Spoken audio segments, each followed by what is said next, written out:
السلام عليكم ورحمة الله وبركاته.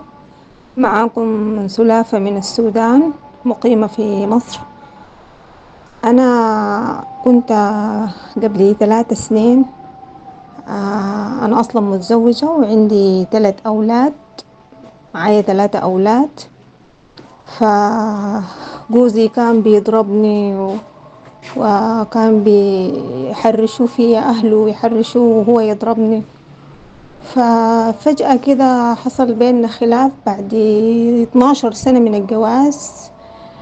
حصل بيننا خلاف فمن غير سبب، يعني كان سبب بسيط والمشكلة كبرت فقام طلقني من غير سبب، وطلعنا من البيت اللي نحنا كنا مقيمين فيه. فأنا كنت شغالة، فجاتني فرصة بتاعت شغل في القاهرة تبع الشغل اللي أنا كنت شغالة فيه مدرسة. جيت المدرسة واشتغلت الحمد لله، وبقيت قاعدة هنا في القاهرة مع أولادي. سبحان الله سبحان الله، وأنا نايمة يوم سمعت شفت حد بيقول لي اقرأي سورة البقرة. فبقيت بشوف الآيات بتاعت سورة البقرة في المنام. فبديت سورة البقرة لمدة 27 يوم تقريبا. هو ما كانش بيزعل مننا، ولا كان بيضرب على أولاده، ولا كان بيزعل مني. فجأة كده سبحان الله، بعد ما قرأت سورة البقرة بقى يتصل علينا. وأثناء ما أنا بقرأ في سورة البقرة، سبحان الله سبحان الله، أنا كنت بحلم بالدم، وبحلم بالرصاص، رصاص في الحيطة، وبحلم بالدم، وبحلم بالحشر، حشر بيكون جاري في الحيطة وأنا مش نايمة، أنا بكون صاحية وبشوف الحاجات دي.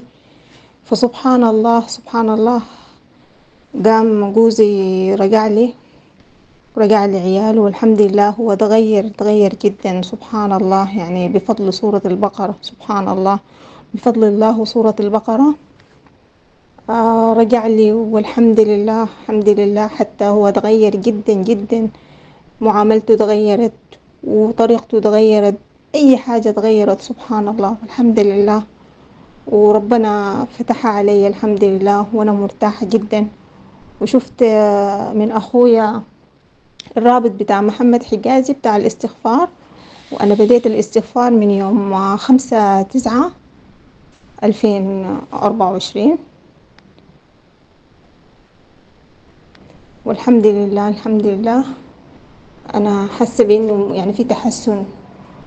وشفت في المنام إني أنا تحت المطر بعد الاستغفار بيومين، والله العظيم على ما أقول شهيدة.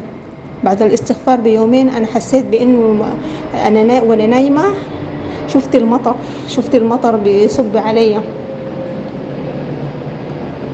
والحمد لله مواصلة في الاستغفار. مرات 8,000، 9,000، 10,000، وصلت 12,000 الحمد لله. وإن شاء الله نوصل ل30,000. شكرا محمد حجازي.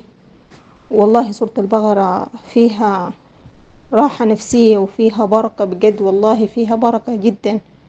غيرت لي أموري كلها الحمد لله. أنا بقرأها مرة واحدة في اليوم، أنا بقرأها مرة واحدة في اليوم بعد صلاة المغرب على طول يوميا، وما زلت الحمد لله.